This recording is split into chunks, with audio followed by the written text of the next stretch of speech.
What's up, y'all? Welcome back to another episode of SSPN Postgame. I know it's been a minute. We're past midnight. I had it at 11:45 is what I think this was set to on YouTube. But, the game went a little bit long. But, look, this was worth the wait, Ethan. A big win. I know at the end of the game, even the Lakers commentators were talking about how it's been win loss for the Spurs recently. So to get a big win like this and to start hopefully more than a 2-game win streak, regardless, just a big win to go into Christmas. I think this makes a lot of Spurs fans happy. This was probably the best present that these guys could have given us since there's no Christmas Day game.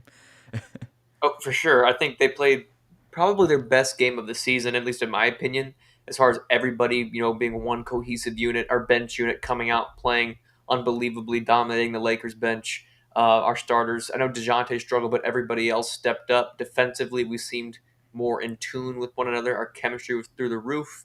Jacques Landale helps with that as well, being a quality backup center that can give us both offense and defense. I know the Lakers struggled. I know they had a lot of guys out, and I know they had a lot of unfortunate calls go not their way because the refs were a little so It tonight. was both. It was both ways though. It So was, it was, it was. I mean, LeBron was literally just by himself. When you got Isaiah Thomas out there in crunch time, it's a bad thing for your team. But I'm still nonetheless impressed with every single player tonight for the San Antonio Spurs. Really not disappointed in anybody, to be honest with you.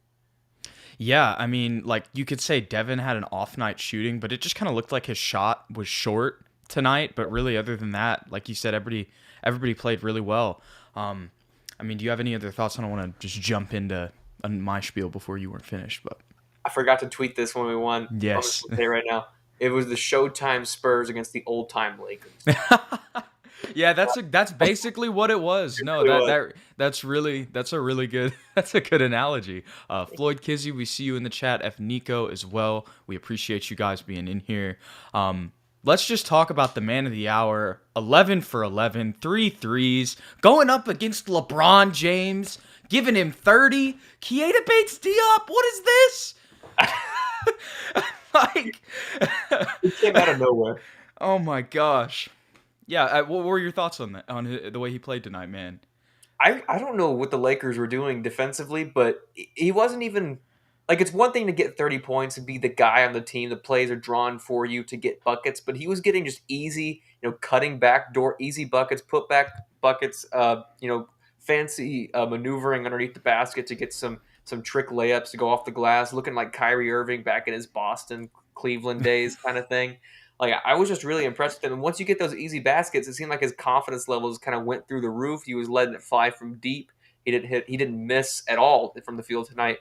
Just a quality game from him, and his length was able. I know he didn't really stop LeBron. He still had 36 points, but it gave LeBron enough fits to where he seemed limited. At least he wasn't as impactful. Maybe worst game of KPD's career. Have to expect more. 100% right, Tanner. I don't know what I'm saying right now. Uh, but yeah, just extremely impressive game, offensively and defensively from Keita Bates-Diop. I don't expect it to continue, but hopefully he can get, what do you think, 10 points a game going on from this? Because like right now he's only averaging 3, so like maybe a little bit higher than that. Yeah, that's crazy. He really scored 10 times his average tonight when he's matched up with like one of the greatest players of all time. Just insane. I saw a tweet tonight. I forget who it was, but it was on Twitter, and it was like, usually some random on the other team's bench goes off against the Spurs, so Yep, it felt nice for it like to happen for us once, right? honest. Um, but I kind of want to talk about what M Easy's saying right here. No Ben Forbes tonight. And one of the things that I texted you, and shout out to South Tex, is it me or does Landale make a difference? I think the difference for this bench unit tonight, well, obviously you had Keita Bates-Diop scoring 30, but regardless of that, I think size and spacing, Yeah, the lineup of Trey Jones, Lonnie Walker, Devin Vassell, Keita Bates, and Jock Landale, it's like, okay, that's like a legit, like everybody is like, they have the right frame for their position in the yeah. modern NBA. And when Lonnie's playing confident and looking different on the floor, that's something that me and you have talked about before, if I'm remembering that correctly, that I think when we were talking about the things that were kind of holding Lonnie back, because we know it's not physical talent, it kind of seemed like it was a mental thing. I believe you said that actually. And in the past couple games where he's been playing well and been scoring around 20 points, tonight he had 21 efficiently. You can see it in his eyes almost. Like he just Yeah. looks more confident and he's also more settled. He doesn't let things rattle him. And then on top of that, he seems also much more comfortable and more understanding of the scheme as well. Like he's making smarter plays. Yeah. There's obviously he's not losing the ball with his hands. We've talked about that a lot throughout the year, but like the cuts that he's making and at the times that he's making the certain cuts, something that I hadn't been seeing from Lonnie. So a big difference there. And then, of course, you got to talk about Jock Landale. The way that he sets off handoff passes, off ball Yeah. screens, his offensive rebounding tonight, the way that he dishes out assists. I mean, there were some missed shots tonight from three that were wide open, but still, they were wide open three opportunities because he hustled on the boards and dished them back out. There were some 10-day contract guys, like you said, IT. There were some other 50s and 40s out there for sure. Yeah. But for the most part, the guys who got the most minutes tonight, Dwight Howard, LeBron James, Russell Westbrook. I mean, those are three former MVPs. I know obviously Russ and Dwight are not what they used to be, and LeBron James, even though he still got 36, 9, and 6 tonight, 37 years old.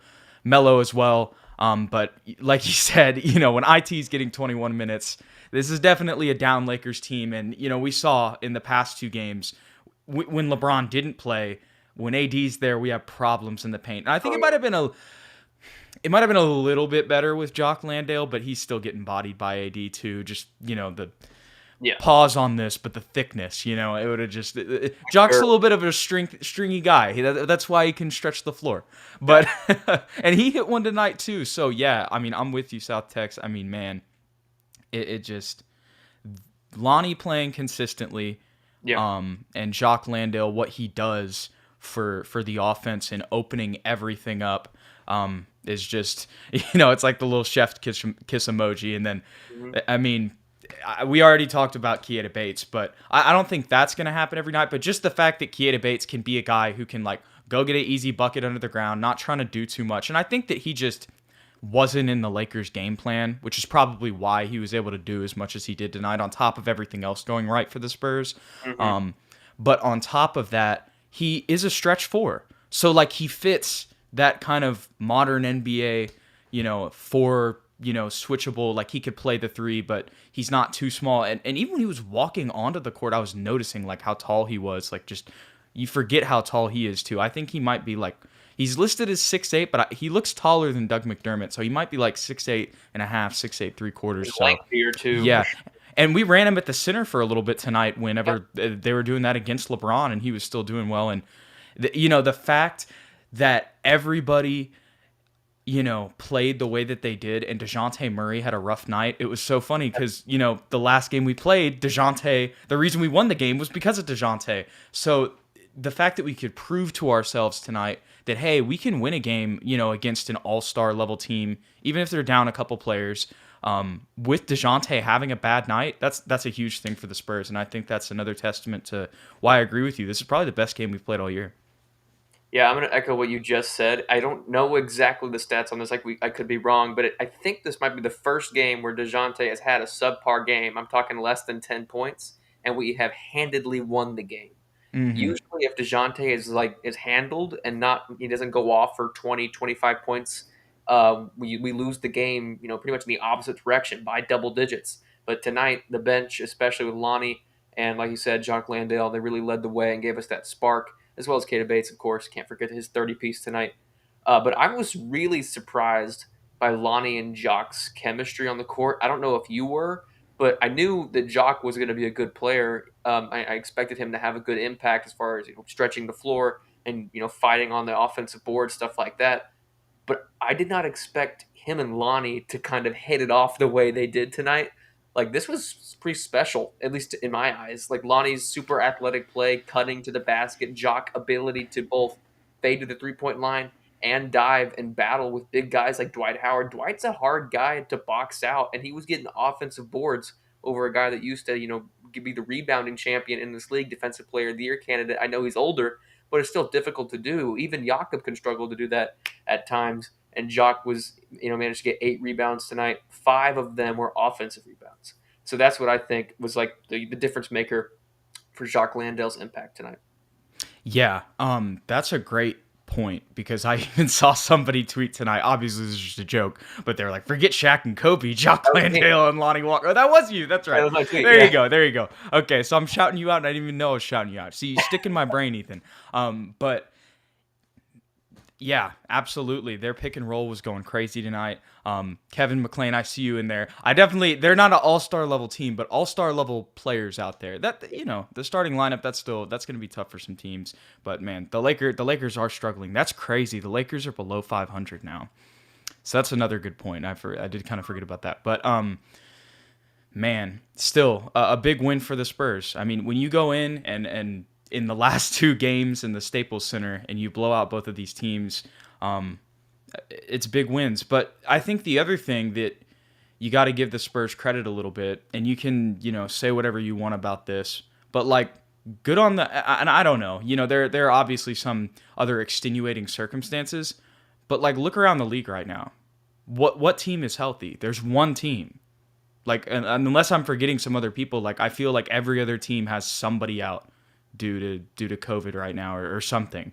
And the Spurs are like, there's nobody on the injury report. So like, you got to give them credit for like, being responsible, I guess. I don't know, but Phoenix is solid. they're doing pretty well. Okay, so there's some other ones there, but still, a very small sample size of the league. So Yeah. you got to give the Spurs credit there for like having everybody there, but also at the same time, there's it's out of people's control too. Sometimes that it's crazy stuff. But like South Tech says, Lonnie is finally channeling his inner Manu. You don't want to make that comparison. You don't. But at the same time, you're seeing him do some wild stuff that is a little bit reminiscent. You really are. When he's getting in his groove and he's got his confidence, there's some similarities there in their play and just their wild style. And they can both do very acrobatic things when they're driving to the hoop, and draw fouls in the process. Definitely. And that's kind of the funny story with Lonnie, He's had these growing pains, but hopefully he can just be consistent, because if he can be consistent, he really is that wild card of a player. Well, sometimes even in the middle of the play, you might be like, "What are you doing?" But then it just turns in to a behind the back pass to Jock Landale for an easy dunk. Like when he was driving on those two guys tonight, I was like, "What is he doing?" And then it's like, "Oh no, that's an amazing assist," and that just reeks Manu. Manu literally did that play before. Knock on wood, right? Right. Yeah, I already did. Exactly. And this is another thing that I didn't even realize, that I haven't even really dug into the stat sheet that much. Eric Blasey, this is another thing. So shout out, DJ really didn't even have a bad game, because you're going to have bad shooting nights. Yep. And I love that he kept shooting. Like when he missed those first 2 threes and then he made the other one, like that's still a big one.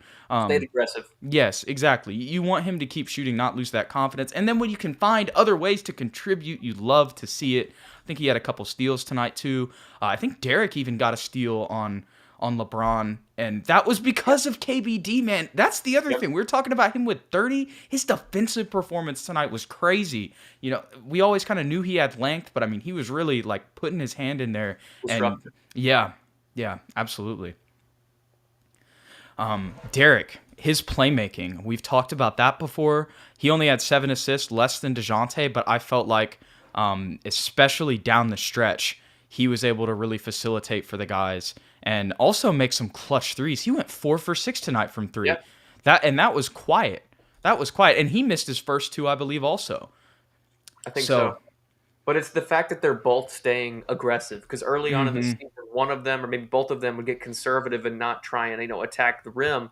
And even if they're missing shots, like DeJounte was tonight, he was still getting into the paint and creating space for other players to then take advantage of their matchup, whatever it may have been. Keita Bates-Diop from 3, Jock Landale, Lonnie Walker, whoever it was. Just them still having that same mindset of I'm going to get 30 tonight allows other players to showcase what they're able to do at the same time. Absolutely. And, I'm just looking at the stat sheet a little bit more. Keldon, 4 for 14 tonight. He's another guy, struggled shooting, but still made 2 down the stretch. And I forget which one it was, but one of the threes was like crucial. It really kind of started to push the pace away, but still was able to get 9 boards and 16 points because he went to the free throw line and was perfect from the free throw line. That's another great sign from Keldon. I can't believe I'm forgetting his name. Who is our shooting coach? It's Chip England. Chip. Okay, I was gonna say Chip. I couldn't think of his last name. Right. I know Chip England is. I know it seems like it is. What? We're 12:30 right now. Where this is Yeah, LA, California time. But Chip England, man, he's a miracle worker. bro. Like, how do you? Yeah. Keldon's shooting like even though he went, even though he missed 5 threes tonight, he's still shooting like 45%. Yep. And Second now best his free in the NBA. throws, and it's been like a couple games too where I feel like his free throws have been more consistent, and that was his biggest issue at the beginning of the season. It's just like with the snap of the fingers, it switched. So Yep. all Definitely right, some great shooting splits. It was at 48, 46, and 85% tonight from ridiculous. field goal, 3-point free throw percentage. 33 assists to 50 rebound game as a team. That's the difference maker. And Jakob only played 21 minutes because he was in foul trouble. That's And huge. Jock played well with the starters, bro. I really like him playing with the And starters. he only got 15. Like, Yeah. really, I thought he deserved more because I don't think he played, like, at all in the third. In the third, and I was wondering, I was like, why isn't he in? Yeah, me too. And And Lonnie was kind of shortchanged in the third, too, I felt. Yeah. Sorry, I cut you I off. don't know. No, you're good. I think also maybe Pop might have just kind of felt out the game. He might have known what was coming before we could see it. Yeah, 100%. He's keeping us honest. Yeah. Oh my gosh. Well, hey, so I want to talk about the two guys. Oh, Pardon my French. whoa. Two. That is not what I meant. Two guys that didn't play tonight. Thad Young and Bryn Forbes. And the reason I want to talk about them is because if the guys that we signed in the offseason, that's the crazy thing, Keita Bates and Jock Landale, those are the guys who like really kind of changed that front court for us off the bench, which changed a lot of things and had big games. And so I wonder if this whole time, and this is obviously just speculation, and we've kind of speculated this whole time on these guys getting traded and stuff like that, but the thing is that maybe like they brought in Thad and Bryn to like keep things running in this first half of the season before those guys got comfortable. I don't know. This is one game, but if this is the bench unit moving forward, maybe that was the case because we've heard the Thad trade rumors from before the start of the season, and then the last time we were here, we talked about the Athletic article from Shams Charania. I totally butchered his last name, I'm pretty sure, but y'all know Shams, right? And mentioned only a couple teams, and one of them was Bryn Forbes securing a lot of interest, and it's like it makes sense. We've seen him. He was getting in rhythm on the Spurs, and we know that he's going to be even way more effective on a team with more, top-tier talent, if you will, right? A championship contending team that would be looking for him.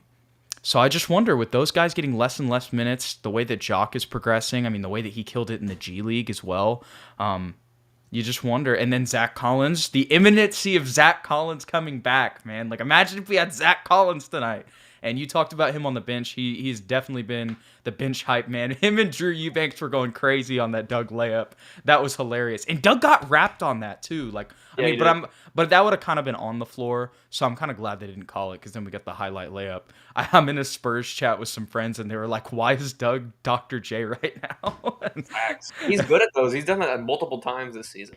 Those reverse layups like that. And Dylan's talking about, did our bench outscore the starters? I'm pretty sure they did. I know for a fact that maybe they didn't, but I know that we demolished the Lakers bench. It was like 57-16 the last time. Off the bench. Sorry, I'm doing quick math here in my head. No, please do. Give me a minute. I'm going to try to get a calculator out, actually. Okay, so we got the bench. Bench got 69. The bench got 69? Yeah.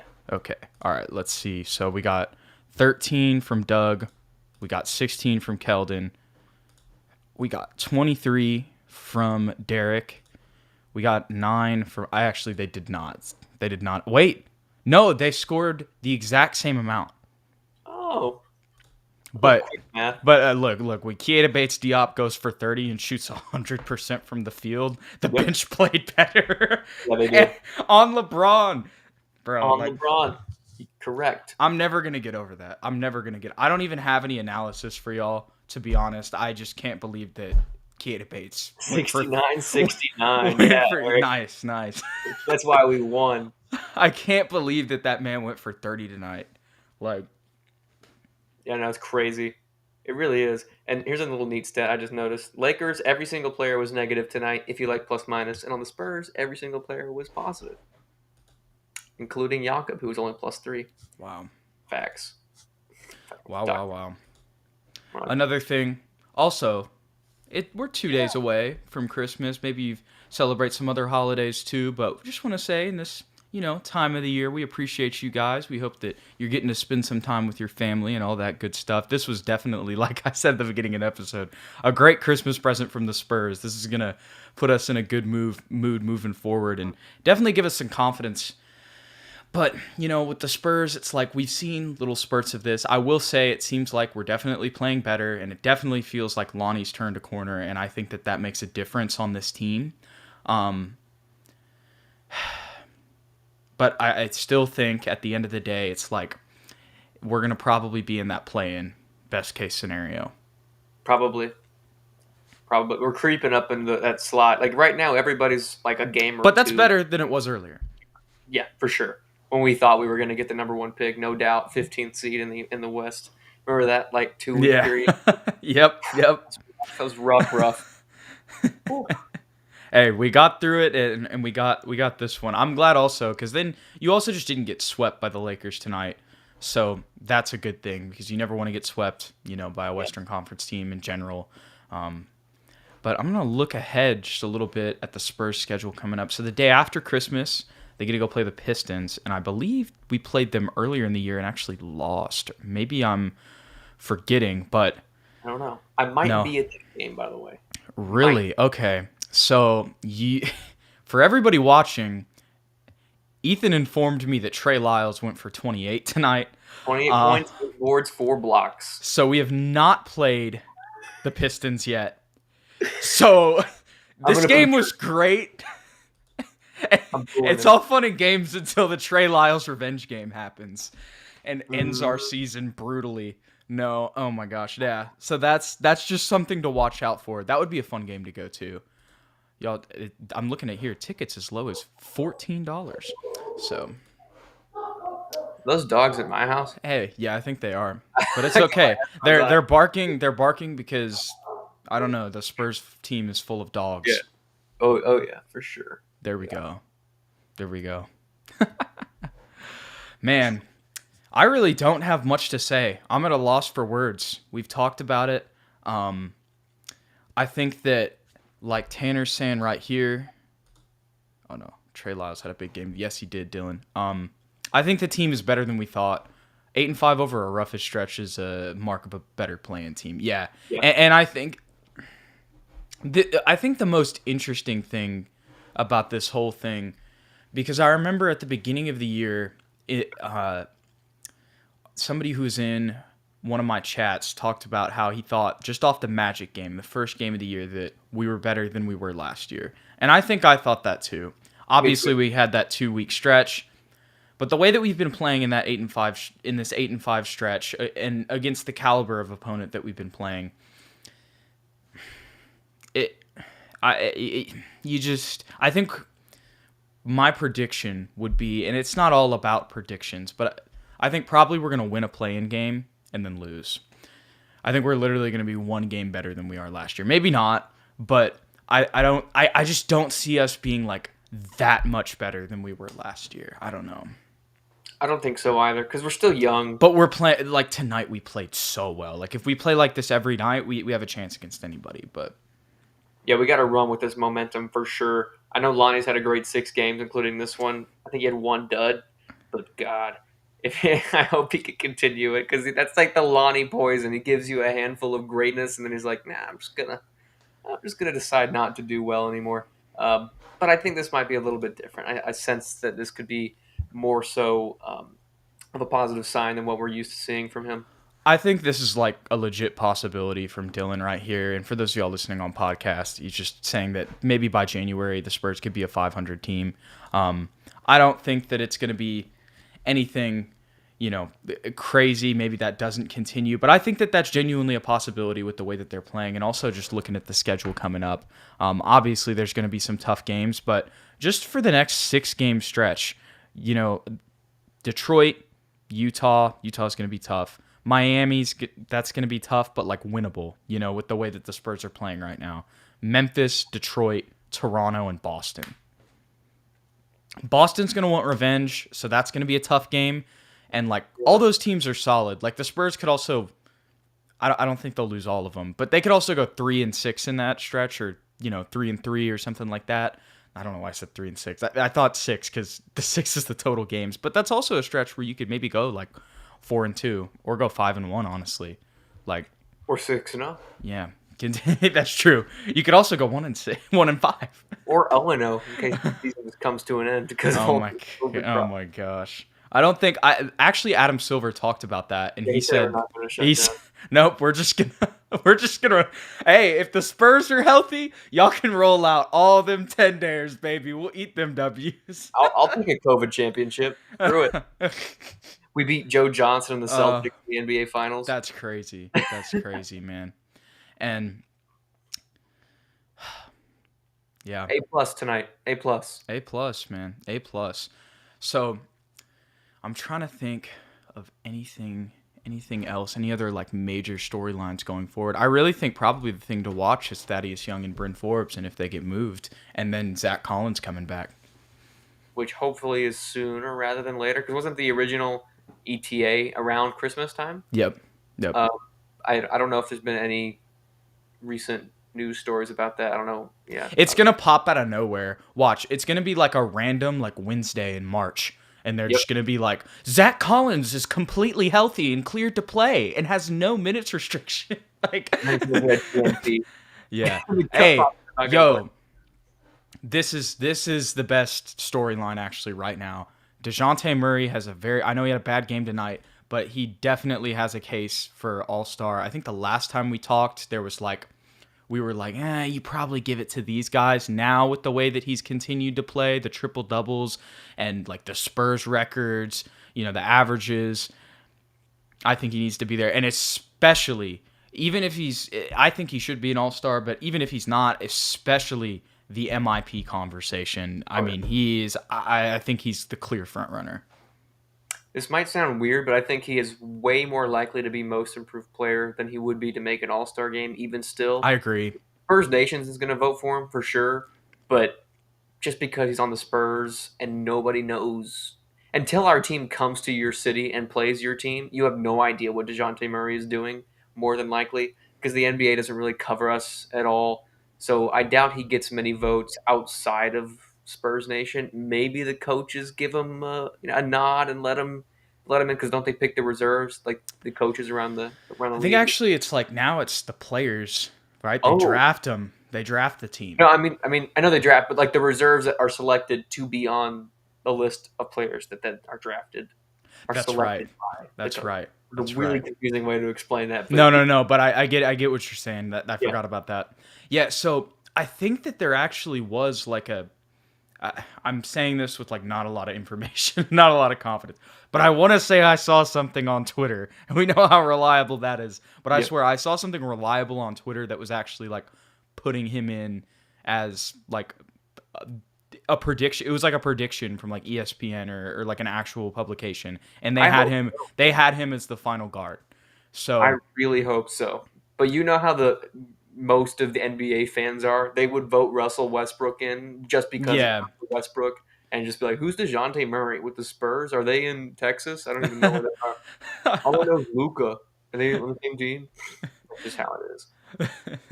It's so funny you mentioned that, because on the Lakers broadcast tonight, when Jock was leading the team in scoring going into halftime, they were like, the Lakers halftime show, they were like, who is this guy? I've literally never heard of him. And I'm like, yeah.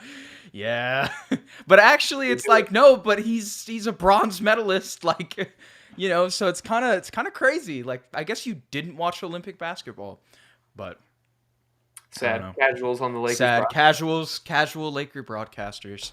All right, I think that's a good way to end tonight's episode.